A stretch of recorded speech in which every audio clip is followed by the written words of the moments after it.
Welcome back to Optimal Play, where we are reviewing the player cards from the Arkham Horror Mythos Pack for the greater good tonight. My name is Brandon. I'm Steven. And it's been not that long since we've been here. Yeah, it really hasn't. We talked through the new cards that we were blessed with from the taboo list, which brought balance changes to Arkham Horror for the first time. So we're back again, new pack just 5 days later. Yep. And excited to get into it. Have you played much with the taboo list? I have not played with the taboo list. Okay. So, you know. No, I have played some two-handed solo. I'm really enjoying playing a Seeker and not even though I often would choose not to play Milan anyway, just to get variety, I'm really enjoying not feeling like I'm hamstringing myself by doing so. Yeah. Maybe I still am. Milan is still good, I think. He still could be the best one, but Mr. Rook is pretty sweet too. Yeah, definitely. And really, Mr. Rook, because he finishes himself, you can play him with other allies, you know, and find those other allies and then override him or something. Kill him off. Right. Don't even need charisma to justify playing something else too. Okay, well, we've already kind of started, but we like to look back at the last pack, the Wages of Sin, and kind of reevaluate our opinions. Any cards you want to talk about? Yeah, so one that's kind of neat is the Hawkeye Camera. So it's a asset that slowly builds your intellect and your will. The interesting discussion happened in Discord today. We were talking about which investigators are good with two cameras. And I've actually done that with Norman, where I actually got his intellect up to 8 and his will up to 7. Oh, wow. So he could pretty much pass any of those tests easily. And it's pretty cool because, you know, Seekers don't really need other things for their hand slots. And so now you're able to kind of take everyone's will treacheries as well. All of those will treacheries that you can spend an action to test someone else's. You can do it for them because you have 7 will. And then, of course, Norman will also, you know, be able to add Shriveling and those kind of cards to his decks as he levels up. I had just Storm of Spirits in there, but that was really good. I killed a lot of enemies in the last one, Wages of Sin, with Storm of Spirits. Man, I was high on the Hawkeye folding camera, and then I played it a bunch this week in a Joe deck. I was just playing two-handed solo, the same deck with Mr. Rook. I was really underwhelmed. Plain audio. I was quite underwhelmed. I found that by the time it got its... What am I trying to say here? By the time it got charged up, I was just either already doing well or doing poorly in the scenario, and it was a little too late for those stat boosts to really feel impactful. And the +1 sanity... I guess it's nice if you're doing poorly. The +1 sanity did not matter at all to me. I think I died of health and I had 13 extra sanity or something like that. Yeah, I think Joe and Norman are like the two extremes. Like you can either use the camera to get a bad stat up to a point where it's okay now, like his will becomes okay, or you can take a Norman or a Marie or a Carolyn and actually make your will awesome. Sure. Yeah, I really wanted it to feel good in Joe because it's clearly flavored around him. It's his camera.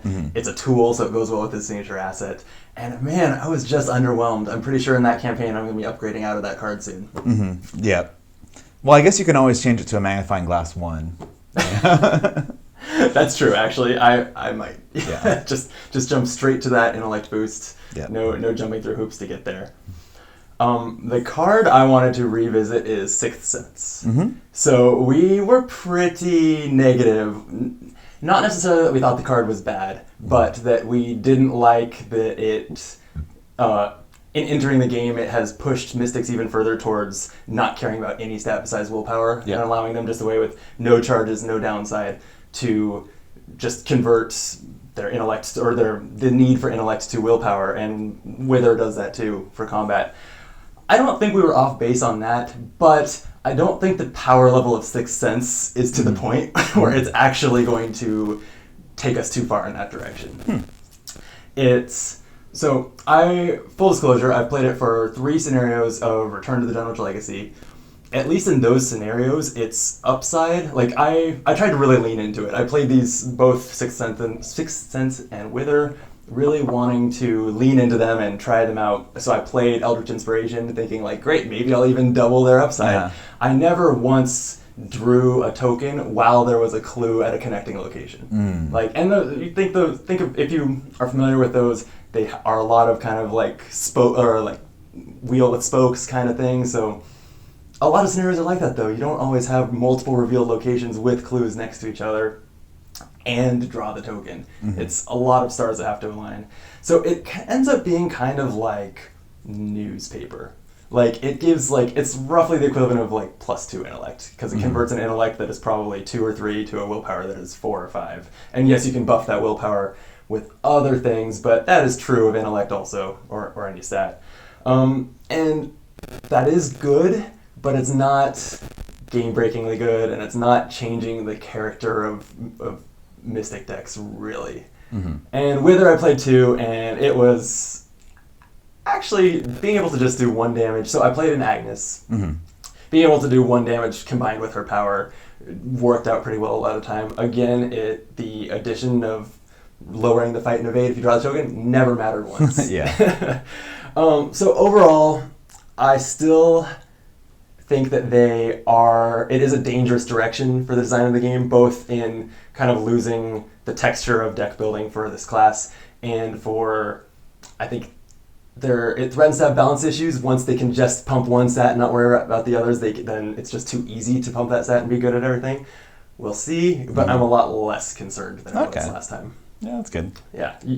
Well, also, since it came out, they released a way to balance cards that are overpowered and game-breaking. So, right. If it turns out that it is, maybe it's not such a problem. If it's too strong to buff willpower and just play all these spells, just put Holy Rosary on there. Right? Who's gonna miss that? Save your angry comments. I'm kidding. I don't think Holy Rosary needs to be nerfed. But, yeah. Okay. Before we move on to the pack itself, I wanted to say a few kind of bookkeeping things. Please subscribe to our channel if you're enjoying our reviews. Check out our taboo list review, which is a little different timing than usual, kind of out of nowhere, but so is the taboo list, if you haven't seen it. And also tonight, if you're seeing this, it's too late. We have done it, but we're going to be live streaming our playthrough of For the Greater Good on Twitch at twitch.tv/optimalplay. So we realize that we're doing that like when the pack's a day old. Probably not a lot of people have played it yet and want to be spoiled by watching us play it, but do check out the VOD on Twitch. It'll be there, and we should be uploading it to YouTube, so hopefully you'll get a chance to see that if you're interested. Lastly, I'm sorry, I know that a lot of you enjoy our Dunwich Legacy campaign series. I'm planning on having the next one up next Friday, assuming I get all the editing and everything done that needs to be done. Scott, one of the regulars on that series, rudely went and had a baby, and so we basically have been waiting for it to turn 18 so he has free time again and can keep filming, and so we've been trickling those out. The plan, tentatively, is to get him back here, play through the rest of that campaign soon, and then have the remainder of the campaign out back-to-back-to-back weeks, because I know it's ridiculous. That will be anywhere from 3 to 5 back-to-back weeks, depending on whether we decide to put in a side quest and how Where Doom Awaits goes. Yeah, can always be optimistic. Maybe it'll be short. That's not the optimistic side. With that, want to take us into For the Greater Good? Sure, yeah. So I believe most of these cards are upgrades of the multi-class cards from the first pack, Secret Name. That's my understanding as well. So if you look at that stack that I prepared, looking at the cards as little as possible before we filmed, I put the old versions in there so that we have them at our fingertips and can compare. All right. So the first card is a upgrade of the 45 Thompson, which was a 6-cost Guardian and Rogue weapon. Looks like there is a Guardian Thompson that's also 6-cost and 3 XP now. Still 5 ammo. And it says ammo spent from the 45 Thompson is placed in your resource pool. That's a new mechanic. Oh, wow. Place in your resource pool as resources. Yeah. As opposed to as ammo. That's good. And then it's spend 1 ammo, fight, you get +2 attack, and deal +1 damage, which is actually the exact same tech. So it actually is no better at fighting. It just pays you back now. Yeah, this is pretty cool. It is neat, yeah. It's curious that this is the Guardian one, because you would think that the Rogue one would be like, I'm going to use my gun to make money. You're right, actually. I'm going to predict, having not seen it, that the Rogue one is the opposite. You can spend money for more bullets. Maybe. Maybe. Yeah. Also, it gained a combat pip in the corner. Oh, that's true. Which is great if you're playing well prepared. And also just great on a 6-cost card that you might not be able to play every time to have a pretty good alternate way to use it. Yep. I just think this is a solid card. I mean, Guardians definitely need money. Like, you rarely end the game with, like, leftover resources as Guardians. So, giving you the money to play your next weapon is nice, especially given that we just lost the ability to sleight of hand these Thompson guns out. Yeah, that's a shame. So we have to actually play the full price for them. And correct me if I'm wrong, but level 3 was kind of a hole in the Guardian's weapon options, right? Yeah, I would say that it was normally either like 2 XP weapons, like the 45, and now the machete, or then you've got, the big flamethrower lightning gun type weapons. Right, shotgun. Yeah. So, yeah, it's nice to just have something for you want a big weapon, you've been building your deck around maybe adding ammo to your guns, or building even your team around. You have a rogue who's going to help you with contraband, and to have a 3 XP option if that's all you earn in a scenario. I'm a big fan. Yeah. So, moving to the next card, it is unsurprisingly a rogue version of the level 3 45 Thompson. This one has a combat and an agility pip.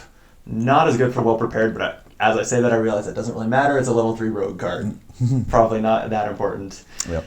It uses 5 ammo and says spend 1 ammo to fight. You get +2 combat and deal +1 damage for this attack. If you succeed by at least X, you may spend 1 ammo to deal this attack's damage to another enemy at your location, where X is that enemy's fight value. So, you're spraying bullets. First of all, that's cool. You're gonna hit multiple enemies because it's a Tommy gun, you're spraying bullets everywhere. Love the flavor. And you're essentially functionally you're testing against 2 enemies, right? You have a primary target, but also if you succeed by at least X. Yep. So you have to really kick ass. Yes. And another important thing is that you're doing the damage additionally. It's not instead of, which makes sense given that you have to do the X more. But when I first read it, I was like, is it, instead. Yeah. Right. So it's best if you have a really low combat primary target. Like if you have a rats, and you can tell I was just playing Return to Dunwich, but rats and the mob boss, right? At the same location. Shoot at the rats. Actually, I have this backwards. Shoot at the big one. No, it's exactly the same. So let's say that you shoot at a 1 fight, and there's also a 3 fight, and you get a 4. It doesn't matter which one you shot at first. Oh yeah, you just have to get the amount combined. Yep. So what matters for which one you shoot at first is which one do you want to hit if you only get to hit one of them. Yes, exactly. So in that sense, the smaller one might be better. And then the one other thing I'm kind of rereading, it's a long block of text. You only spend the second ammo if you're hit. Yep. It's not spend 2 ammo for the chance to even hit that. I think this is pretty sweet. Yeah, it combos with those rogue cards that are if you succeed by 2 more. I forget what it's called, but they have a skill card or an event card like that. So I have never considered playing that. So yeah, no, and then you can use Opportunist, and they have a whole suite of cards about succeeding by extra. Right. So you could maybe this is maybe the weapon for that build. I didn't look at this as a card for that archetype, but you're totally right. It absolutely is. Lastly, kind of before I move on, one of my favorite things, I noticed this in the preview article back when this pack was announced, that these have subtly different art from the original. Upgraded cards usually do not, but the Guardian 45 Thompson has a whole bunch of extra bullets on the table next to the gun. Yeah. And the Rogue version, it looks has a hand of poker, or a poker hand. Oh, yep. In a badge, or emblazoned on the handle. Yeah, you're right. That's actually, cool. And it all kind of throughout the grips, it has kind of a gold. Yeah, it's a lot fancier. Embellishments. Cool. I'm a fan. Okay, ready for Scroll of Secrets? Sure. So I feel like the original card here did not see any play. It was just a 1-cost asset that you could exhaust, spend an action, and look at the bottom card of an investigator's deck. It was just weird, and no one really knew what to do with that. Yeah, I did not see the appeal, really. Some people pointed out that you could use it if you were doomed, just as a way of trying to get doomed. Even though if it was at the bottom of your deck, you likely weren't going to draw it anyway, you can change your playstyle entirely once you know it's gone. So it had value there, but enough to play the card and spend an action each time. Yeah, you're probably better off just retiring that character and not having to warp your whole playstyle to survive. Well, what do we have now? Yeah, so now we have a 3 XP Seeker Scroll of Secrets, still 1 cost, still 3 secrets. So you can exhaust it and spend a secret to look at the bottom 3 cards of any investigator's deck or the encounter deck. You may discard one of those cards. You may add one of those cards to the owner's hand, place the rest of those cards on either the top or bottom of their deck in any order. The bottom 3 cards. Okay, so the difference is you're looking at 3 cards. Yep. And then does it have... Sorry, I need to hold these side by side. It has the same options for what to do with it, but you have to do one of those with each of the cards you've looked at. Right? You can place all of them on the top or bottom. The ones that are limited to just one are you can only discard one, you can only add one. You may discard one, you may add one to its owner's hand, and then the rest go on top or bottom of the deck. Okay. These cards are all very wordy. Yes. This is 7 lines of text on this one. Yeah. Which I guess makes sense considering it's a scroll. So this seems like a more reasonable one if someone has a bad weakness, because now you're looking at 3 cards, and then you could, potentially put all 3 on the top of their deck, or put 2 on the top of their deck, if none of them are weaknesses. Mm-hmm. So then that really prevents them from drawing their weakness for quite a while. I still don't see this as worth playing just for weakness prevention, but being able to look at the bottom 3 cards of the deck and have the person draw a card is basically just as good as looking at the top 3 cards of their deck and drawing a card, which is very strong. It's why Eureka is an awesome skill card, and why Mr. Rook is great, as we've been seeing. Both of those cards are actionless, though. This is only actionless in Daisy. So, sure. Will this see any play outside of Daisy? I don't know. Yeah, that's a good question. You're after you've spent 3 XP on it, you're still paying for the card, so using a hand slot, and 3 actions to use it 3 times, maybe more if you can put more secrets on it. You're right. It still doesn't look very good. Yeah, maybe Daisy. Maybe if you're with a Calvin, because Calvin also has a doomed weakness that you kind of have to manage to make it through a campaign. But yeah. Yeah. Like scrying, I could see it for solo when you can do something like put a card on top of the encounter deck and then know exactly that you're going to hit something you're not afraid of. In multiplayer, that falls completely apart because putting 1 or 2 cards on top is just not that valuable because you're going to draw past that anyway. Yeah, in solo, knowing the cards for the next 3 encounters is probably pretty useful because you could just put all 3 on top. Yeah, assuming they're all cards you're willing to put on top, but you'll know likely more than 1. Okay, and unsurprisingly, we have a Mystic version of the same card, level 3. The planes are crazy tonight. Yeah. Anyway, a level 3 Mystic card. It's an item in a tome, still takes up a hand slot, and it's still 1 resource to play. It uses 4 secrets. There's a difference right there, plus 1 secret. Exhaust the Scroll of Secrets and spend 1 secret. Look at the top or bottom card of any investigator's deck or the encounter deck. So top or bottom. 1 card, but the top instantly makes it better, right? Then either discard that card, add it to its owner's hand, place it on the bottom of its deck, or place it on top of its deck. I honestly wish right now that I had ever used scrying. I think that's a pretty bad card. So that I could compare them, and I just don't have a good enough memory of exactly what scrying does to you. Because this seems really similar to me to scrying. So, scrying, you look at the top 3, and you can arrange them in any order. So I think scrying is still probably better, because you can make sure that the monsters go to your guardian. Yeah. Or in solo, you can put something off for a couple of turns. So scrying doesn't have the ability to discard or put them on the bottom, is that right? Okay, so, I don't think either one's good. Yeah, this is bizarre because Daisy can't even use this. Honestly, I think this whole suite, they should have just made fast actions because then you would finally have a tome that's not just for Daisy. Yeah. By making them kind of a weak effect, but actions, it means that only Daisy is going to consider them, and one of them can't even be played by Daisy. So. And at this point, when there are are there 25, 26 investigators now? Not even counting the promo cards. Yeah. When a card comes out and it's only good for one core set investigator, it's pretty underwhelming. Yeah, and the obvious way to make it fair between Daisy and non-Daisy would just to make it a fast action, you know? Mm-hmm. And none of these feel overpowered. Maybe the core one should be cost 2 if it was, but really none of them feel like they'd be overpowered. Yeah, it would be a better card if they cranked up the resource cost to even like 3 and made it fast, I think. Yeah. I think as it is, I think this could cost 0 resources to play and not be good. Yeah. Right? Oh well, sorry Scroll Secrets. Looking at the art, we've got a wax seal on the Seeker scroll, and then magical glow coming out of the... Yeah, I feel like of the two, Magic Glow is more exciting.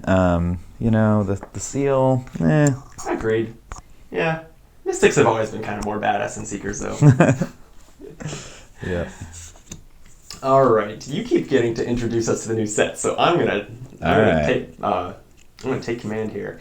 We're to these Tennessee Sour Mash, which, as a reminder, the level 0 version a couple packs ago was a Rogue and Survivor card that you could use twice to give yourself better willpower for a skill test on a Treachery, and then you could break the bottle and discard it to fight once, with just +3 combat to the attack. So we now have a Rogue version that is level 3. I wasn't sure, so I saw a couple of these previewed. I didn't necessarily think it was a guarantee that like each of these was going to be a level 3 upgrade necessarily. They could have been all different levels. Now I'm starting to think they're just all level 3.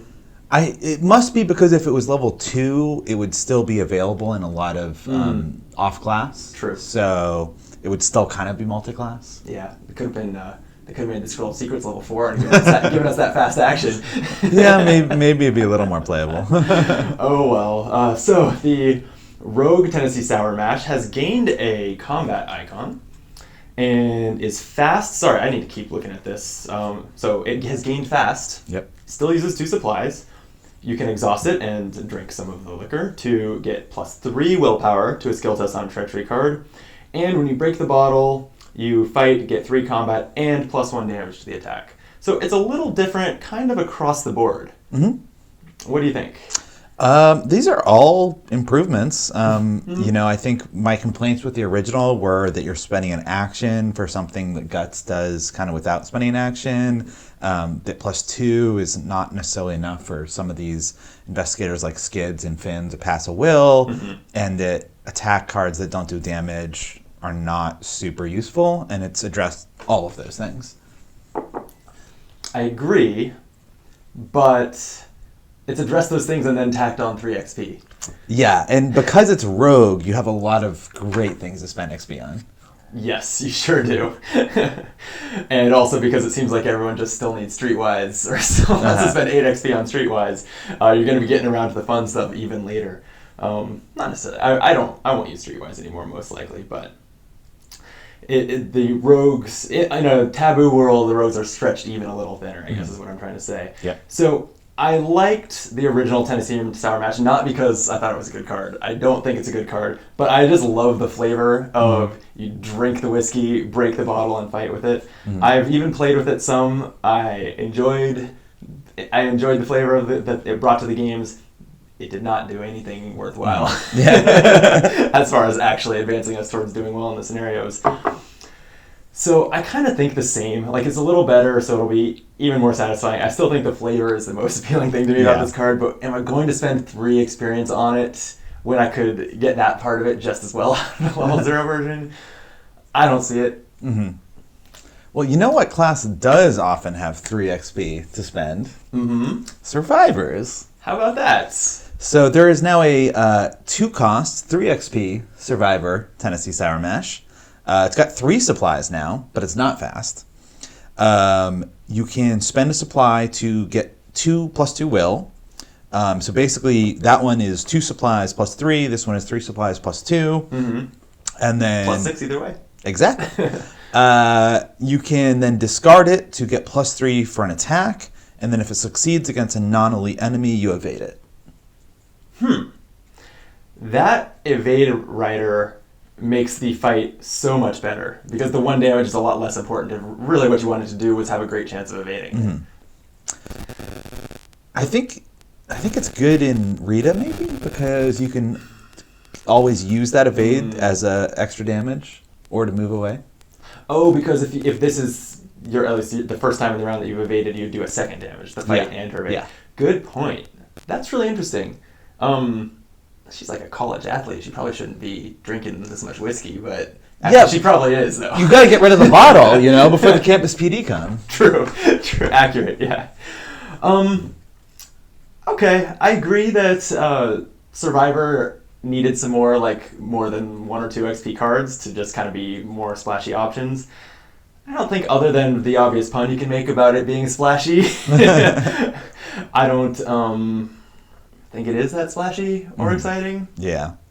It's, it seems like they want these all to be 3 XP, but it might be more attractive as a 1 XP exile card, because then you can always just throw it in and maybe replace it with something else, some other level 0 card or something. True, and that would make perfect sense flavor-wise. You're breaking the bottle, so you exile it. Yeah, right? yeah. Unlike the rogues, you don't have just a recurring hookup, Mm-hmm. The art, again, has subtle differences. The rogue has a shot glass, and it's been drank more. The rogues and it's cracked. Are bigger drinkers. Yeah, the shot glass is cracked. Oh, how about that? Oh, I don't know how do you crack a shot glass? What are you doing with a shot glass that cracks it? Maybe he slammed it down really hard after the drink. Oh, yeah, you nailed it. And then maybe Rita's not as big a drinker. She's got a lot more whiskey left in her bottle, or whichever survivor takes this. Yep. Cool. That's why it's 3 supplies. Dig the art. Yep. Okay, take us to the next one. All right, Enchanted Blade. So the original was a 3-cost asset with 3 charges, +1 attack, and when you're using the charges, you get a second attack and an additional damage. A second combat, not a second fight. Yeah, exactly. Yeah. So it would be +2 combat and 2 total damage, +1 damage. Right. And it was a hand and arcane slot. Yeah, interesting in that way. So then we have the Guardian one, which is 3 cost, 3 XP, book and fist icons. So it went to Guardian and then gained an intellect icon. And it's still 3 charges. Fight, you get +2 combat for this attack. If you succeed, you may... I see that difference. So the original one, you spent the charge when you initiated. Now, it's if you succeed, you may spend 1 charge to empower the blade, dealing +1 damage. Yes. If the blade is empowered, and this attack defeats an enemy, draw a card and heal a horror. Fancy. Okay. So the best thing on here seems to be that you don't use charges if you miss. Yeah, well also, drawing cards and healing horror seems really good for, Roland always had issues with horror. Yeah, you've got to set it up to be a finishing blow and to spend a charge to get that. So it's going to maybe land once per game? Well, no, because you can always, if they're a 3 HP enemy, you can always stab them and not use a charge, and then stab them and use a charge. Yeah, but I think there are enough times that you'll use the charges just for the better attack in other situations that I don't see you getting a huge amount of value out of this per game. I'm open to it. Please come kill all the enemies with this the next time we play together. The one thing that is tragic is that it heals a horror, but I believe Carolyn cannot take this. I think she has a rule that she can't take a rule against weapons above level 1 or something like that. Oh wait, or maybe healing a horror breaks that rule. Oh, I don't know. It might. Yeah, I gotta. Huh. I would have to have Carolyn in front of me, and then even still might have to go online. I know she can. I know she can take Meat Cleaver. Yeah, I don't know about this one. Oh. Okay. Well, Meat Cleaver's a level 0 survivor card, though. Okay. So maybe a great Carolyn card? Well, maybe not. Maybe not. Let us know in the comments whether Carolyn can play this card. It'll really help us out of this jam right now. Okay, and of course Mystic's got a version of the Enchanted Blade too. It gains a willpower pip. It uses 4 charges. As an action to fight, you get +2 combat for the attack. As an additional cost to use the ability, you may spend up to 2 charges to empower the blade. For each charge spent in this way, you get +1 combat and deal +1 damage for the attack. So an extra charge, and it doesn't have something similar where it's more reliable, but it's more powerful if you want to spend the charges up to 2, if you want to spend 2 of them at a time. So I have a problem with this card. The original says as an additional cost to initiate this ability. This says as an additional cost to use this ability. Oh, random templating change mid-cycle on an ability that is literally otherwise the same. that sentence. I would not have spotted that, but now that you pointed it out, it's going to bother me forever. All right, so everyone tear up this card. Yeah, it's not a legit card. I don't really think it's a good card. I don't think it compares favorably to leveled up versions of Shriveling, does it? Yeah, well, so leveled up Shriveling gives you an extra 2. This one, well, it does give you an extra 1 no matter what. You get, even if you never use the 2 charge ability, it gives you 1 more charge and 1 more combat. So that's pretty decent. Yeah, but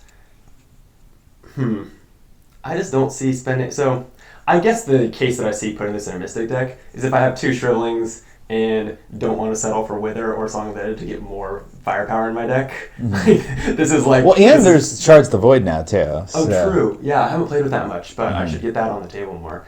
So it's another option.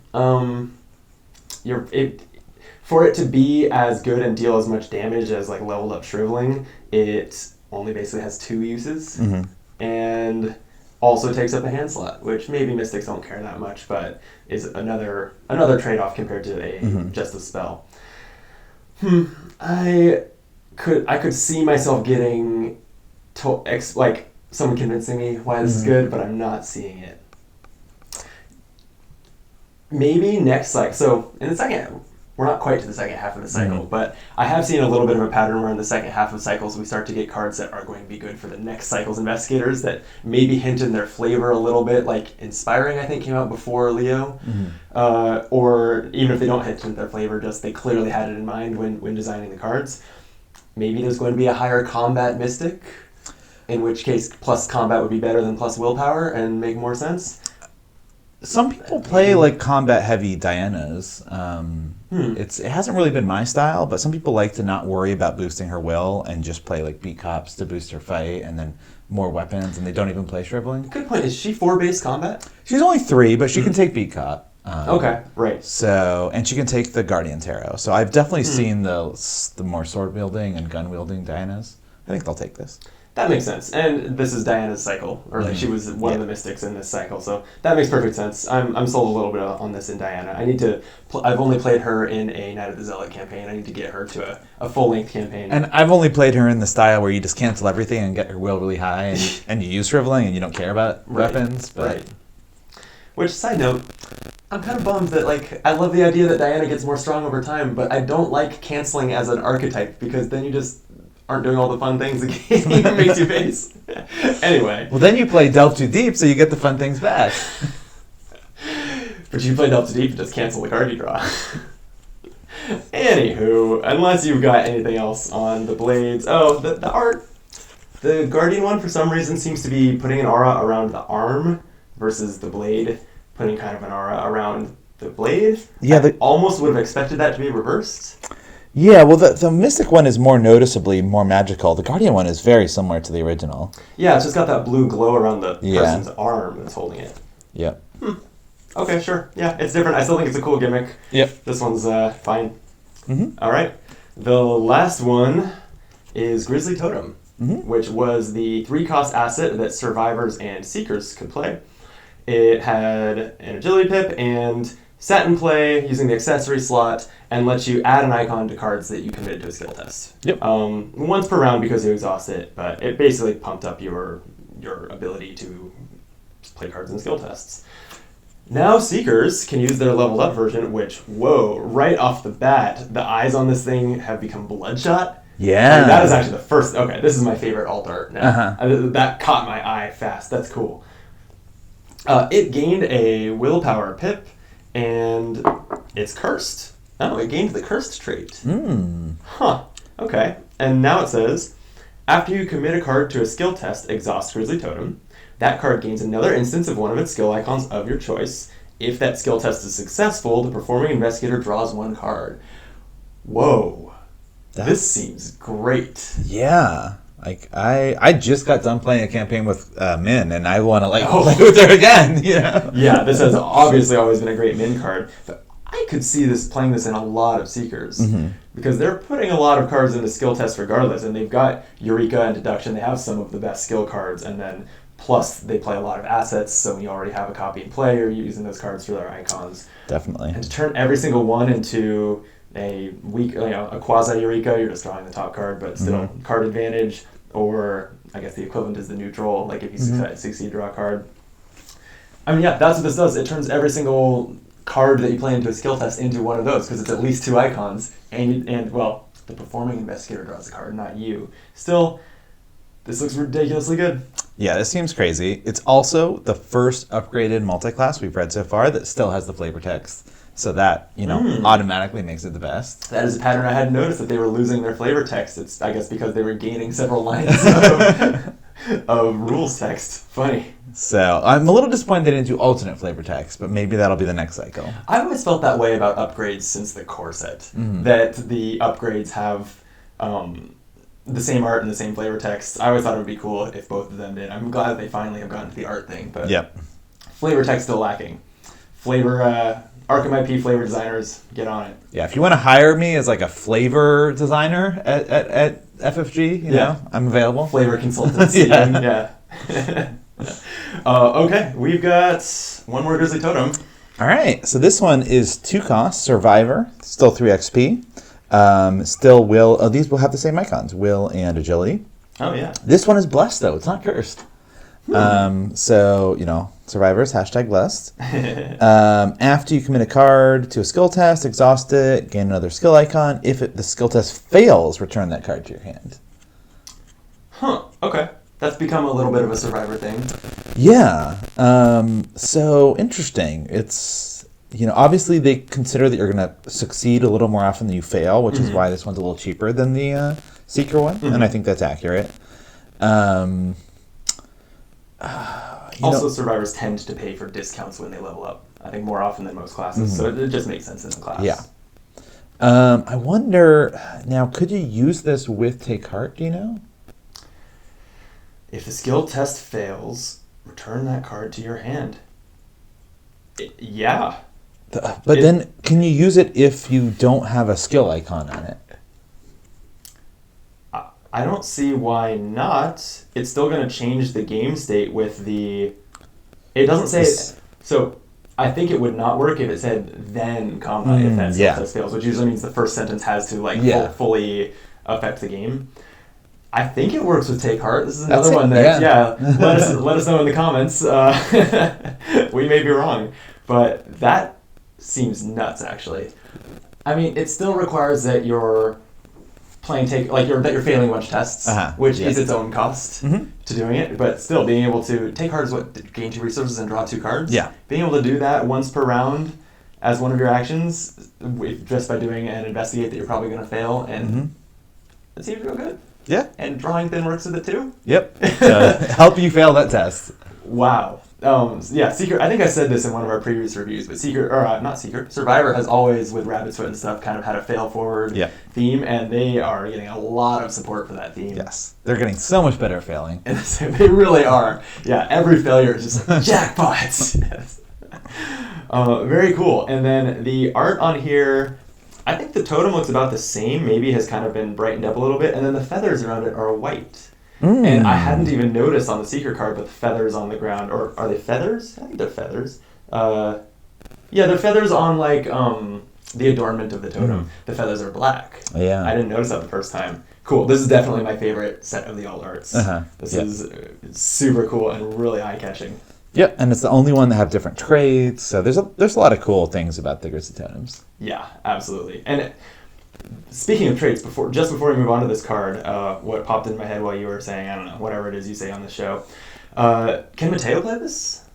I think so, yeah. Right, he can play blessed cards. It's like 0 through 4? It's something oddly... it always surprises me when investigators can play up to level 4. Yeah. It seems like just give them the 3 level 5 cards that exist. And Mateo's really good at failing, So a card that rewards him for that is perfect for him. He sure is. Cool. Yeah, I could see playing this in Mateo because it seems like a real good card. Okay, so as a complete surprise to me, there's an 11th card in this pack. Yeah. I did not expect this at all. It is the Council's Coffer. Had you seen this before? It looks kind of familiar, but I can't really remember. This is, and I haven't read the text of this card yet, a hopefully adjusted and play-tested version of the asset that people got to design at Arkham Knights a couple years ago. It actually says here at the bottom, card designed by the council at Arkham Knights 2017. I recall that it involved everyone contributing, like discarding cards with a certain cost or something, and then let everyone search their deck for a card and put it into their hand. That's probably not it. I never played with it, but it seemed like way too much effort for a team to do to just, even though you're searching your deck for a card, I remember it had a really heavy cost, and just I couldn't see playing it. So I'm hoping that this has been brought to a little bit of a more intriguing place. Would you like to read it for us? Sure. So it's a unique asset, 0 cost, the council's coffer. What's in the box? It's got a question mark icon. It's an item and a relic. Also known as a wild icon. Yeah, you know. So this can be searched for by both Ellie and Backpack.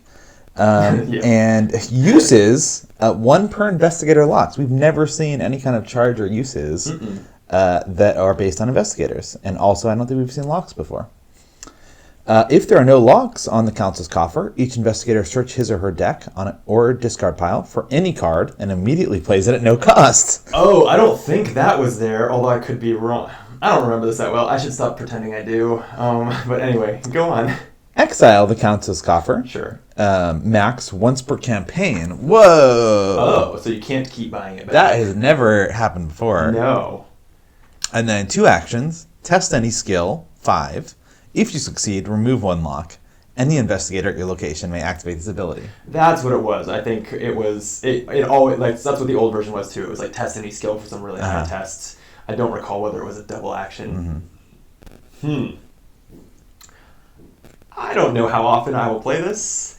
I don't think it's a good card if we're talking about what's good and bad, but this is cool. It is crazy. I think for 2 XP to get to do this cooperative, like it's taking the locks off this box. It feels kind of like you're a ritual that you're doing together or something, and you're getting this amazing reward of playing a card from your deck, from each person's deck or discard pile at no cost. I can see busting this out just for fun. Yeah, this is wild. It seems like a good time. I really like it. I like what they did with it. I don't really have much else to say. I don't really think it fits into archetypes or is especially good. I just think it's badass. This looks cool. Yeah, it feels like a story asset, which is interesting. It does, doesn't it? Like, story assets tend to do the weird things where you're like not sure if this is really good or maybe not that impactful, but it's kind of odd. But yeah, it's a player card. Yeah. Okay. 0 cost too. Yep. Yeah. So why not?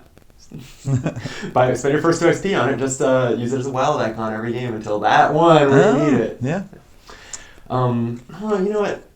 It seems like because it's once per campaign, you would want to do it in like the hardest situation or like when it's most clutch. But then this whole double action times the number of players to actually trigger it, that's not going to be doable in situations that have gone bad or are particularly difficult scenarios. I wonder if it's... I might be downgrading my opinion of this card from not particularly good to actually bad. But still, it's cool. I like it. Yep. What do you think of For the Greater Good? I think it was decent. Only one totally new card. So it kind of feels like the end packs that way, where there's a lot of upgrades. Yeah. Was it the Essex County Express? There was that one pack that had the 4 desperate skills and the 5 composure skills, and it was just these really uniform, fine, good cards that see play, but it was not an exciting pack to read through. This was a little like that. Mm-hmm. Yeah, not the most exciting. I think, Min probably is the one that's going crazy over this pack. And then probably the Tommy guns are the other ones that I want to try out. Yeah. Especially the Guardian one. Just the idea of getting resources back is pretty entertaining. Mm-hmm. I have thoughts about this whole gimmick. So I remember when this pack was previewed, I actually said, I think on the Mythos Busters Discord, I'm repping today, by the way. Go to Arkham Knights and play Mythos Busters Iron Man. It's a blast. I said that I thought that this upgrade gimmick kind of salvaged the multi-class card gimmick, which I really didn't like the execution of, because they were functionally neutral. It really diluted the color, the identity of the classes by giving them each one of them like 70 or 80% could take. And then I liked the way the upgrades kind of,